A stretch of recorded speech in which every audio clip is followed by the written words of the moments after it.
guys, welcome back to the channel. As you can see from the title, background, and thumbnail, we have a new episode here on the channel I like to call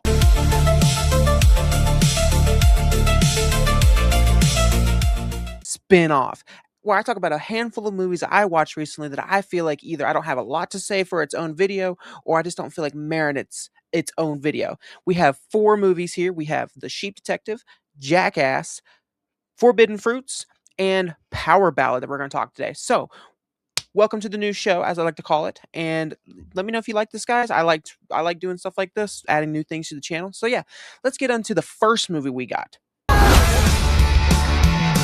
Jackass Best and Last. So I saw this last week. Since I saw Supergirl a couple days early, I was able to go see Jackass that came out that Thursday night. And I tell you what, man, I've always really liked Jackass. I mean, they're Jackass. I mean, they're funny. They have funny pranks in them. I always have a good time with the Jackass films. So when they said they were doing the last one, I'm like, didn't we say that in the last movie? Didn't we say that in the movie previously? So it's like, am I really taking them seriously when they said this is the last Jackass? But, Johnny Knoxville even said it in the film, and even also put it in the marketing, is that, no, this is the last Jackass film. So it's like, okay, I went into it, and I'm not going to lie, there were parts of it that I was like, that's really fucking funny. But I think a lot of the funniness and a lot of the laughs came from the fact that we were seeing old skits. And of course, I haven't seen those movies in forever. I think it's been a good solid decade since I've seen those previous 3 Jackass films. And of course, I saw the 4th one that came out a couple years ago on Paramount Plus. So I think that's where all the laughs came from. Now, this is one of those movies where you get like half new, half old. A lot of it is just them going through their old pranks, and there's like maybe 6, maybe 7, I don't remember, but there's like 6 or 7 different little new skits in this new film, and they're funny. They are some funny ones, but I can't lie and sit here and say I'm a bit disappointed in the sense of like, okay, this whole movie is just its runtime is fluffed because we have old skits, which again, that's fine, but it's almost for like the greatest hits, which again, I get that's the title, best and last, but I'm also like, for the final Jackass film, I'd like the whole movie to be new bits, new jokes, new, little pranks, not just, hey, here's 7 or 8 old pranks we did with 2 extra or 3 extra. So I mean, I still had a good time. Did I laugh my ass off? Sure. So, and that's what you want from a Jackass film. So I'm not saying it's bad, but it's just one of those, I would say, wait for streaming, watch the new pranks, and then call it a day. But this is definitely a film, if your buddy or whoever has never seen Jackass, definitely show them this film, because this shows not only the best pranks from those previous movies, and then you get some of the newer ones. So, it is very much like Jackass, the greatest hits. And I'm not going to lie and sit here and say the ending when they, Johnny Knoxville said this is the last time, and they did their little goodbye at the end, I didn't get a little choked up. I'm not going to lie and say I didn't. So that is Jackass Best and Last. Next one we got here is Forbidden Fruits. So this movie was weird. So a lot of the channels that I follow here on YouTube were coming out of South by Southwest back in March, I believe, talking about this movie. And, you heard some mixed, you heard some positives, you heard some negatives. But the main thing I kept hearing from everybody is, oh, it's The Craft, but in a mall with like millennial dialogue. I'm like, okay, I like The Craft. I really like that movie. And you tell me it's in a mall. Okay, we'll check it out. And I gotta say, not a bad film by any chance of the imagination, but it's definitely for a specific audience. I didn't hate the film, but it was one of those, yeah, this is not a film for me. And I can admit to that. This is not a film for me. Now, was it terrible? Was I sitting here dreading the fact that I paid money to see this film? No. But it definitely was one of those, okay, I saw it, never going to watch it again. But there is an actress in there. She plays the character Cherry. She was also in that show, You. I really like her as an actress. And if anything, this movie showed me that she needs to be Harley Quinn. Like, I know we have Margot Robbie and everybody loves Margot Robbie, but I think she would be a very good Harley Quinn. If we get her tapped for the next couple of years for DC, I think she'd be a really good Harley Quinn. But yeah, no, I didn't hate the film. It definitely is for today's youth. It is for today's millennial girls of sisterhood and woman power and all that stuff, which, again, not my type of film. Didn't hate it. There were some moments I thought were pretty cool, but overall, it is not touching The Craft at all. I still love The Craft, but yeah, it is not my kind of film. So, but glad I watched it either way. Next film we have is The Sheep Detectives. Girls. And that movie, I kind of feel the same way I did about Forbidden Fruits, but maybe just a little bit better. It was a good film. I enjoyed it.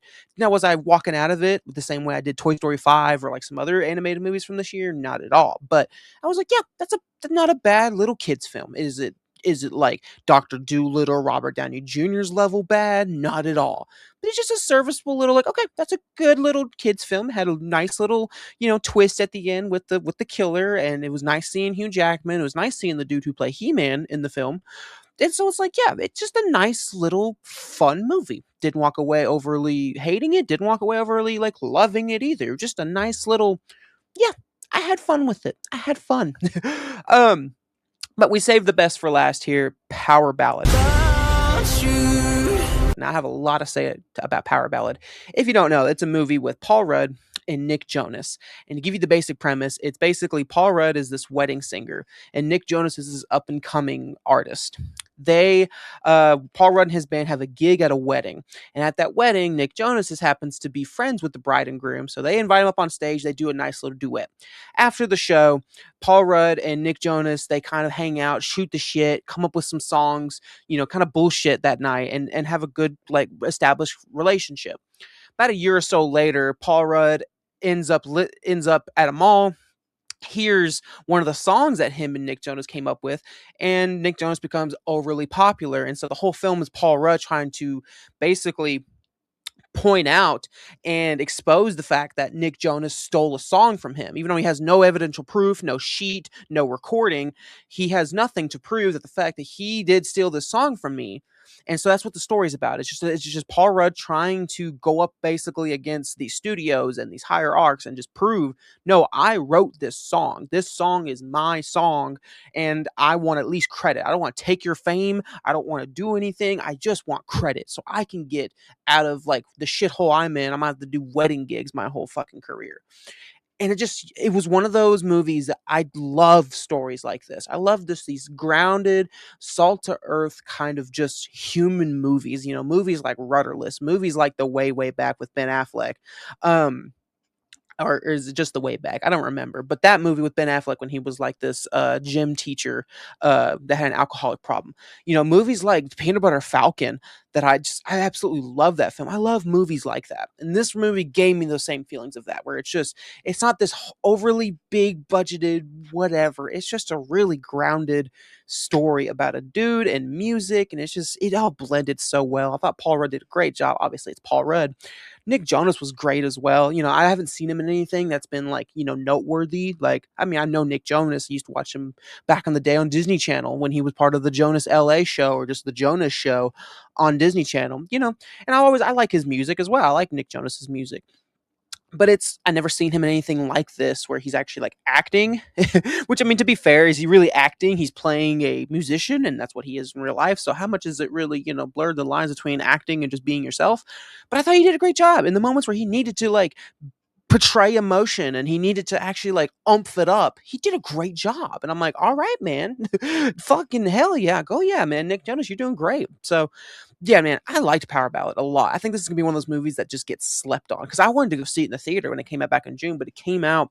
I want to say it came out the same weekend as Masters, and I was like, I'm gonna go see Masters before I ever go see fucking this movie. But I did want to see it, and it just wasn't playing much in my theaters around here, and I missed my window. So I'm glad I could watch it now. But yeah, dude, it's gonna basically it. I don't know if it's gonna crack my top 10.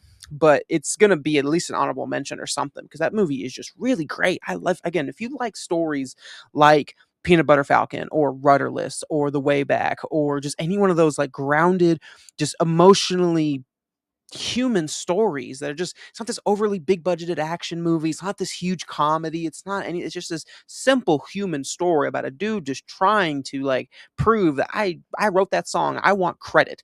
And it's a really good human movie. And I love movies like that. So if that premise or just those two actors, Nick Jonas or Paul Rudd, just, interest you, please check that movie out. That movie's really good. Or The Tender Bar. I forgot to mention that I did this on the channel a couple years ago. The movie called Tender Bar with Ben Affleck on Amazon Prime.